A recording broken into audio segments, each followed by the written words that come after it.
오늘의 시대를 혹자는 황금 만능주의 시대라 말했습니다. 우리 인생 앞에 두 가지 보물이 있어요. 우리는 하나님을 경배하며 섬기는 인생인 만큼 우리 생애의 최대의 보물은 전능하신 하나님입니다. 동시에 우리는 이 황금 만능주의 시대를 살면서 황금을 돌같이 여기기가 어렵죠. 세상은 뭐니 해도 뭐가 최고라고 한다고요? 머니가 황금이 최고라고 하는데 우리도 이 시대를 살면서 황금을 돌같이 여기기가 얼마나 어렵습니까? 그런데 우리 주님은 마태복음 6장 21절에서 내 보물이 있는 그곳에는 무엇도 있느니라, 마음도 있느니라 말씀하셨습니다. 그러니까 우리 마음에 황금을 최고의 가치로 여기고 모시면 황금이 최고의 보물이 되는 것이고, 우리 마음에 하나님을 최고의 가치로 알고 모시면 하나님이 내 인생의 최고 보물이 되지 않겠습니까? 그렇다면 여러분의 생애에서 과연 하나님은 최고 보물이십니까? 혹시 하나님보다도 황금이 내 생애에서 최고 보물이다 이렇게 여기고 살고 있지는 않습니까? 그런데 왜 이 땅 인생들은 하나님보다도 세상에서 황금을 최고 보물로 여기는가? 황금은요, 마력이 있어요. 매력이 있어요. 황금이 주는 환상이 있습니다. 세상의 대부분의 사람들은 내가 황금을 많이 가지면 인생의 행복하리라, 인생의 만족을 누리라, 그렇게 환상을 갖고 살아갑니다. 오늘 솔로몬은 이렇게 생각하는 백성들을 향해서 그의 생애 전체를 통하여 심중에 그가 충분히 권력과 황금을 소유한 이후 깨달음을 표현해주고 있습니다. 10절 같이 한번 읽어볼까요? 시작. 은을 사랑하는 자는 은으로 만족하지 못하고 풍요를 사랑하는 자는 소득으로 만족하지 아니하나니 이것도 헛되도다. 은을 사랑하는 자는, 풍요를 사랑하는 자는, 황금을 사랑하는 자는 결코 만족하지 못한다. 황금이, 풍요와 금, 은이 인생의 행복을 보장하지 못한다는 거예요. 황금을 사랑하면 가진 것으로 만족할 수가 없습니다. 더 가져야 만족하리라 기대할 뿐입니다. 황금을 사랑하면 더 많이 가지고자 하는 욕구로 광분합니다. 그래야 인생 전체를 황금에 투자하기 시작합니다.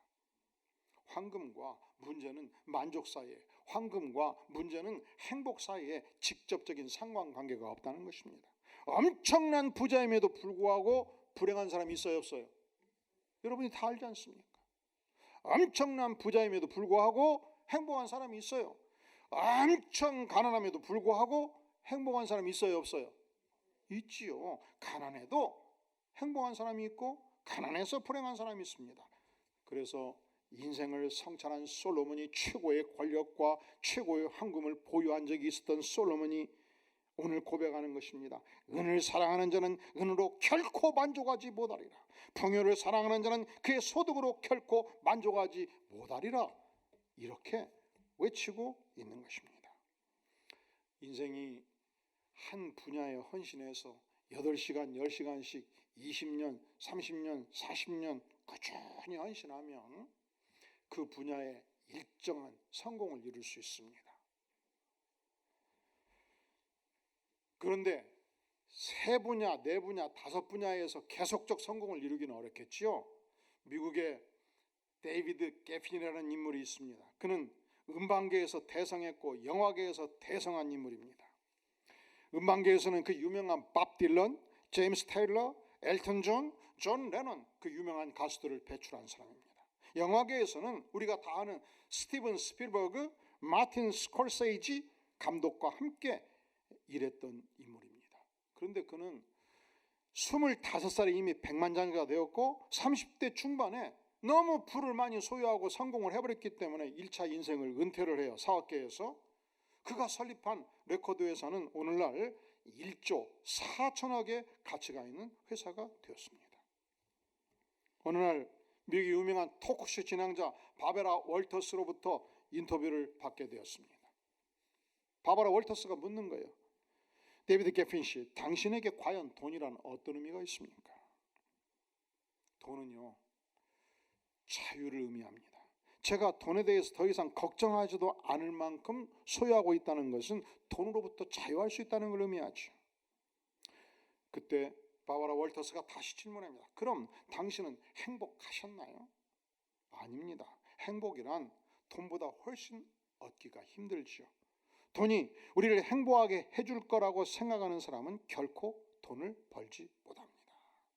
그러니까 데이비드 게픈, 그는 영화계에서, 음반계에서 성공한 인물이었지만 동시에 인생의 본질을 깊이 깨달은 인물이었습니다. 돈의 역할, 돈의 한계를 분명히 알고 있었습니다. 돈은 자유의 방편이 될 수 있어도 결코 행복을 보장하지는 못한다. 돈 자체가 인생의 만족과 행복을 궁극적으로 영원히 제공하지는 못한다. 행복이란 돈보다 얻기 힘든 것이다.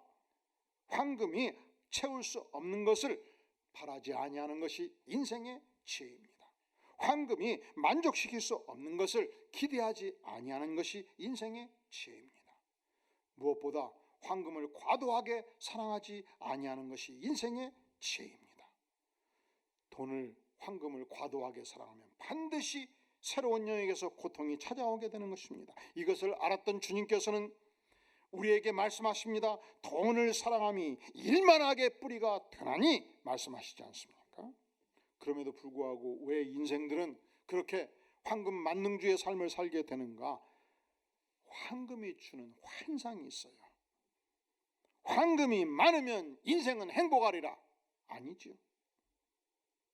오늘 솔로몬은 인생의 진정한 행복과 만족이 어디로 오는가 우리에게 질타하며 가르치고 있습니다. 19절 말씀 같이 한번 읽어볼까요?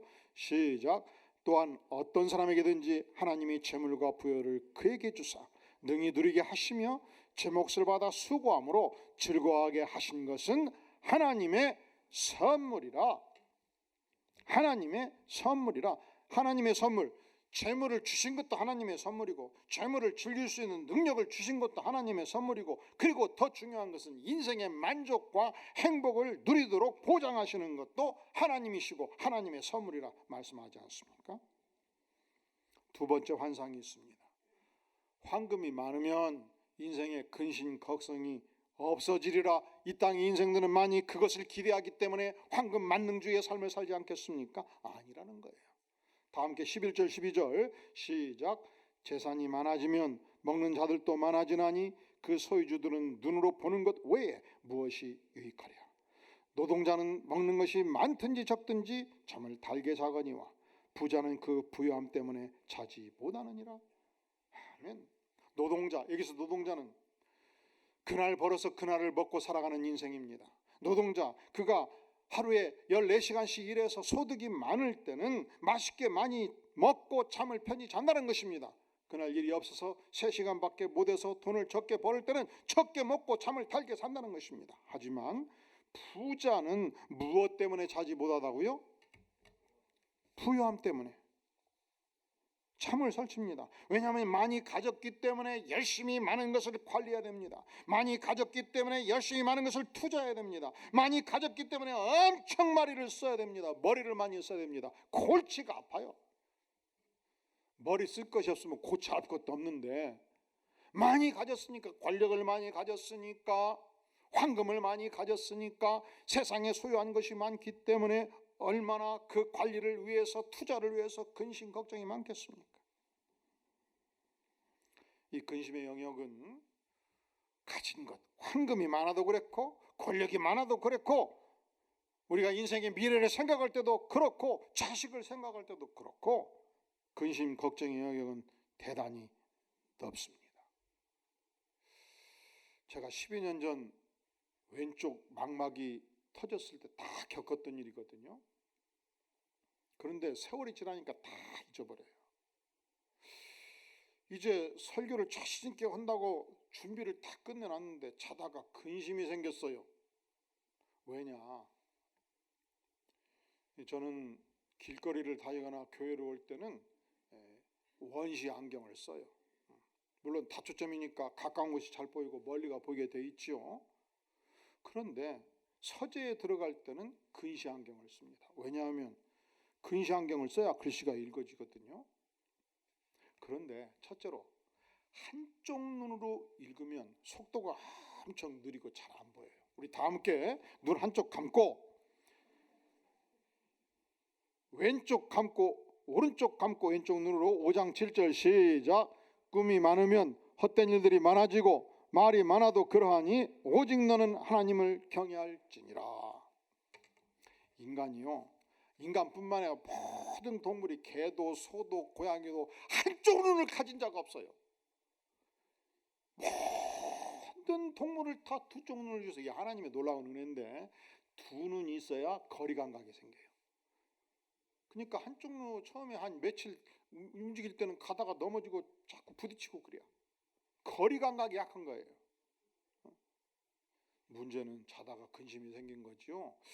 내일 설교를 할 때 원시 안경을 끼면 성도들의 얼굴을 표정도 보고 다 볼 수 있을 텐데 이게 글씨가 잘 안 보이네. 근시 안경을 끼면 성도들의 얼굴이 어벙하단 말이죠.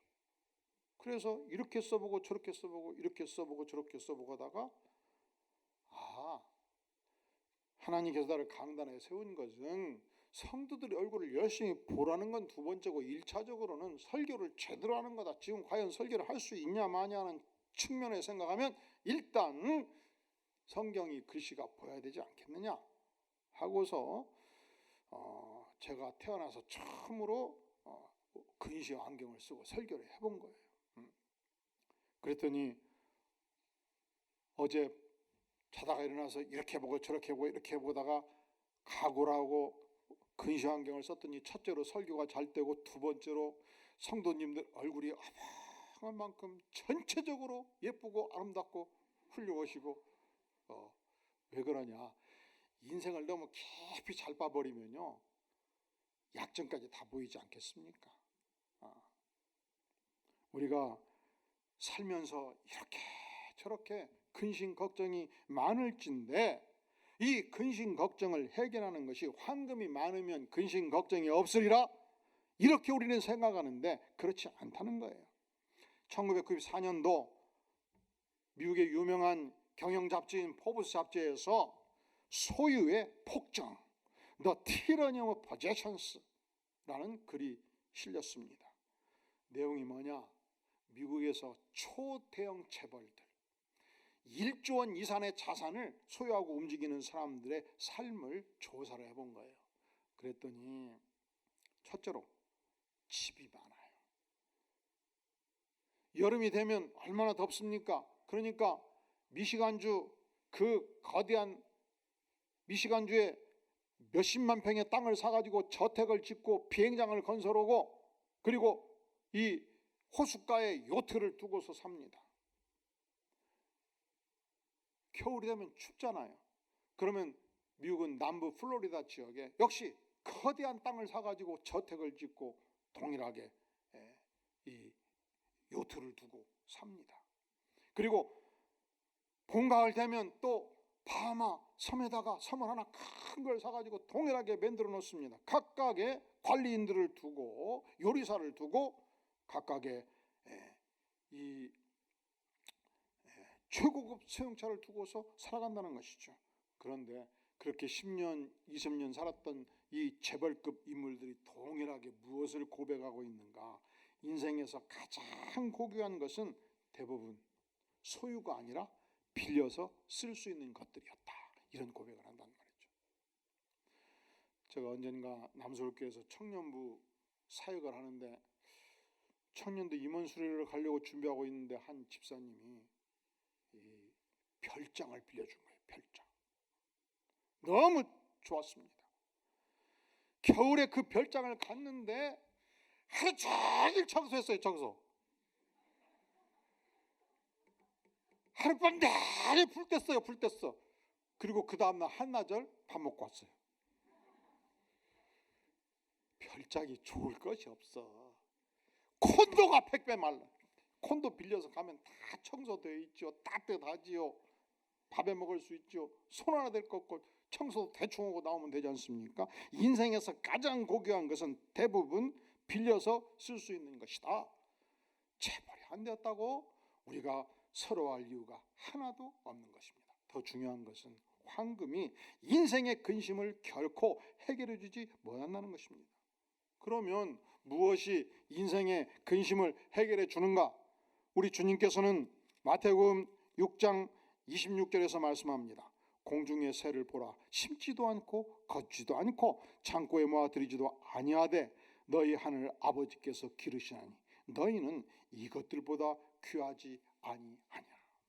하나님께서 공중에 나는 그 모든 새들을 다 먹이시지 않습니까? 그런데 하나님의 형상으로 창조한 인생들을, 하나님을 사랑하는 인생들을 하나님께서 책임지고 돌보시지 않겠는가? 그러니 무엇을 근심하고 걱정할 필요가 있겠는가? 하나님을 믿으니 또 나를 믿어라. 우리가 하나님을 신뢰할 때, 예수 그리스도의 은혜를 신뢰하고 그분께 인생을 맡길 때 근심 걱정은 초기와 같이 사라지지 않겠습니까? 우리가 인생을 살면서 황금에 대해서 갖는 세 번째 환상이 있습니다. 첫 번째 환상이 뭐라고요? 황금이 많으면 인생의 행복하리라. 아니라는 거예요. 인생의 행복은 하나님의 선물, 하나님이 주신다는 것이죠. 두 번째 환상, 황금이 많으면 인생의 근심 걱정이 없으리라. 아니라는 거예요. 황금이 없어도 근심이 없는 사람이 있고 황금이 많아서 근심이 많은 사람도 있을 수 있다는 것입니다. 근심 걱정은 우리가 하나님을 신뢰하고 하나님께 맡길 때 사라진다는 것입니다. 세 번째 환상이 있습니다. 황금은 인생에서 영원한 가치가 있다, 이렇게 생각하기 때문에 황금 만능주의, 인생을 황금 전체에 투자하지 않겠습니까? 그런데 황금을 많이 소유했던, 권력을 많이 소유했던 솔로몬은 오늘 하나님의 지혜를 받아서 우리에게 선포하는 것입니다. 다 함께 전도서 5장 15절 16절 같이 읽겠습니다. 시작. 그가 모태에서 벌거벗고 나왔은즉 그가 나온 대로 돌아가고 얻은 것을 아무것도 자기 손에 가지지 못하리니 이것도 큰 불행이라. 어떻게 왔든지 그대로 가리니 바람을 잡는 수고가 그에게 무의시 유익하랴. 모태에서 어떻게 나왔어요? 벌거벗고 나왔잖아요. 적신으로 나왔잖아요. 아무것도 가진 것이 이 땅에 왔습니다. 그리고 이 땅의 생애를 마감할 때 어떻게 갑니까? 어떻게 왔든지 그대로 아무것도 가지지 않고 적신으로 왔듯이 적신으로 가는 것이 인생이라는 것입니다. 인간은 어떤 존재냐? 무로 와서 무로 돌아가는 존재예요. 돌아갈 때에, 인생을 마감할 때 누구도 황금과 함께 마감하는 인생이 없다는 것입니다. 황금은 일시적인 거예요. 지상에서도 일시적인 것이고 우리가 인생을 마감할 때도 단 한 푼 가지고 갈 수가 없습니다. 오직 하나님만이 영원합니다. 그러므로 영원하신 하나님을 향하여 투자하는 황금만이 영원한 가치를 갖는 것입니다. 유명한 재벌이었던 존 록펠러가 드디어 눈을 감았습니다. 그의 재산 관리인에게 한 기자가, 왜냐하면 어마어마하게 재산이 많으니까 과연 얼마나 가졌나 궁금해서 물었습니다. 도대체 존 록펠러는 얼마나 되는 재산을 이 땅에 남기고 갔나요? 그런데 재산 관리인이 이렇게 답변해요. 그는, 존 록펠러는 그가 가진 모든 것을 다 남기고 갔습니다. 하나도 그가 가지고 간 것은 없습니다. 이 땅에 누구인들 인생을 마감할 때 모든 것을 남기고 가지 아니하는 인생이 있겠습니까? 그런데 나만큼은 가지고 가겠다 결심하고 준비한 사람들이 있었습니다. 이집트의 파라오들입니다. 이집트의 왕은 등극할 때 그때로부터 죽음 이후 천상의 세계를 준비합니다. 이집트의 왕들은 30세에 등극하면 매일같이 노예를 20만 명씩 20년 30년 동안 동원해서 거대한 피라미드를 건설합니다. 피라미드가 무엇입니까? 죽을 때 들어가는 곳이죠. 드디어 30년이 지났습니다. 인생을 마감합니다. 그때 그의 전신을 미라로 만들어버립니다. 지상에서의 모습 그대로 보존합니다. 그리고 그를 섬겼던 모든 종들을 죽여서 같이 넣습니다. 그리고 그가 궁궐에서 누렸던 그 화려한 보석들, 음식들, 의장품들을 다 집어넣습니다. 그래서 지상에서 누렸던 거대한 권력과 보력, 보석과 황금을 모든 종들과 함께 죽음의 세계 그 이후 천상에서도 누리겠다고 결정하고 미라와 함께 피라미드 안으로 들어가지요. 그리고 3,000년이 흘렀습니다. 4,000년이 흘렀습니다. 그 결과는 무엇입니까? 그 긴 세월 동안 수천 수만의 도굴꾼들이 밤낮 없이 피라미드를 들어갔다 나왔다 모든 보물들을 다 훔쳐가 버렸습니다. 그러니까 그 황제들은 천상의 세계에서 그 황금을 함께 누렸습니까? 아니죠. 결코 가져갈 수가 없었던 것입니다. 황금이란 영원하신 하나님께 투자할 때만이 의미가 있는 것입니다. 모든 인생들이 갖는 황금에 대한 세 가지 환상이 있습니다. 첫째가 뭐라고요? 황금을 많이 가지면 내 인생은 행복하리라. 따라해 볼까요? 황금을 많이 가지면 내 인생은 만족하리라. 내 인생은 행복하리라. 아니라는 거예요. 인생의 행복은, 인생의 만족은 하나님이 주시는 선물이라는 것이죠. 두 번째, 황금을 많이 가지면 근심 걱정 없으리. 이것이 환상이라는 거예요. 많이 가져도 근심 걱정이 많을 수 있다는 것입니다. 하나님을 온전히 신뢰할 때 근심 걱정을 하나님이 가져가십니다. 세 번째, 황금은 영원한 가치가 있다. 그러니까 인생들이 황금을 향해서 전력 질주하고 투자하고 황금 만능주의 인생을 살지 않겠습니까? 아니라는 거예요. 황금은 일시적인 것이며 우리가 천국에 들어갈 때 아무것도 가져가는 것이 없다는 것입니다. 그렇다면 그럼에도 불구하고 이 땅의 모든 백성들이 황금 만능주의의 삶을 살아가고 있는 이 사회 속에서 하나님의 백성들은 과연 어떻게 살아야 되는 것이냐? 하나님의 백성들은 영원하신 하나님, 하나님 중심의 삶, 하나님 지상주의의 삶을 사는 것이 마땅하다. 하나님 신본주의의 삶을 사는 것이 마땅하다. 하나님을 온전히 예배하는 삶을 사는 것이 마땅하다는 것입니다. 황금을 예배하는 삶을 청산하고 하나님을 예배하는 삶을 살아라. 오늘 솔로몬은 우리에게 외치고 있습니다. 그러면 우리가 어떻게 해야 황금을 예배하는 삶을 청산하고 하나님을 예배하는 축복의 삶을 살 수 있을 것인가? 우리 다 함께 7절 말씀 같이 다시 봉독합니다. 시작. 꿈이 많으면 헛된 일들이 많아지고 말이 많아도 그러하니 오직 너는 하나님을 경외할지니라. 오직 너는 그러하니 오직 너는 누구를 경외할지니라. 이 황금만능주의 사회에서 황금을 예배하지 아니하고 하나님을 예배하기 위해서는 하나님을 온전히, 오직 너는 하나님을 온전히 경외하는 삶을 살아라, 그렇게 말씀하지 않습니까? 우리가 어떻게 하나님을 경외할 수 있겠습니까? 오늘 말씀 2절에 보니까 너는 하나님 앞에서 함부로 입을 열지 말며 급한 마음으로 말을 내지 말라. 하나님은 하늘에 계시고 너는 땅에 있음이니라. 그런즉 마땅히 말을 적게 할 것이라. 하나님은 하늘에 계시고 너는 땅에 있음이니라. 우리가 하나님을 경외하는 것은 하나님은 하늘에 계시기 때문에, 우리는 땅에 있기 때문에 그 높으신 하나님, 창조주 하나님, 전능하신 하나님, 사랑의 하나님을 경외하는 것입니다. 예수님께서 우리에게 내가 너희를 친구로 대한다 말씀하셨거든요. 그렇다고 해서 하나님 앞에서 버르장머리 없이, 하나님 앞에서 버릇없이 굴면 안 되죠. 왜냐하면 하나님은 하늘에 계시고 나는 땅에 있기 때문에 하늘에 계시는 초월자여 전능하신 하나님, 그 하나님을 우리가 경배하고 예배의 대상으로 삼는 것입니다. 그런 거로 우리가 하나님께 나아갈 때는 마음으로 무릎을 꿇고 나아가는 것입니다. 심령으로 머리를 숙이고 나아가는 것입니다. 하나님 앞에 나아갈 때는 통에 접어가는 심령으로 주 앞에 나아가는 것입니다. 겸비한 마음으로 나아가는 것입니다.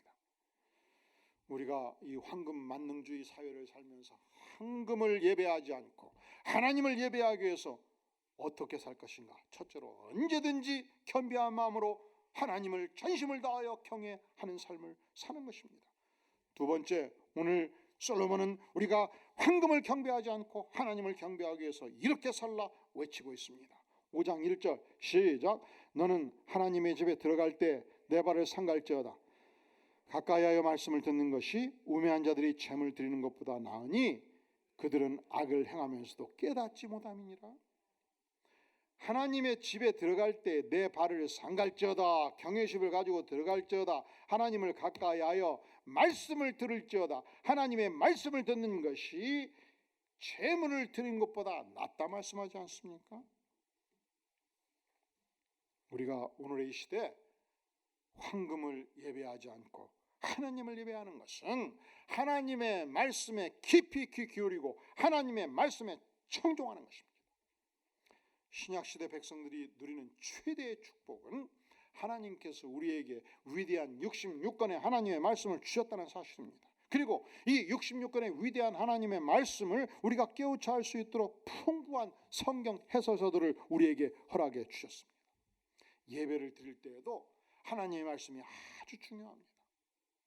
물론 예배 드릴 때 찬양이 아주 중요합니다. 기도도 아주 중요합니다. 사랑하는 성도 여러분, 우리가 하나님께 예물을 드리는 의식도 아주 중요해요. 왜냐하면 예배란 내 마음과 몸을 하나님께 드리는 행위입니다. 예배란 하나님께서 나에게 주신 그 은혜를 사모하는 마음으로 주님, 제 인생 전체가 주님의 것입니다. 주님, 제 마음도 주님의 것입니다. 주님, 이 몸도 주님의 것입니다. 이모를 드리는 심정으로 오늘 또 10의 1조를 드리며 제물을 주 앞에 드립니다 고백하는 것입니다. 주님, 나의 소득 전체가 주님의 것입니다. 이 신앙 고백으로 오늘 또 주 앞에 정성을 들여 감사의 예물을 드립니다. 이 예배의 중요한 의식이에요. 그런데 황금 만능주의 시대를 살면서 사람들이 돈을 또 천하게 여겨요. 황금 만능주의 시대를 살면서 하나님께 드리는 돈을 너무 아깝게 여겨요. 그래서 교회가 이 헌물을 드리는, 헌신하는, 마음과 몸을 드리는 예식 자체를 예배에서 없애는 교회가 생겨요.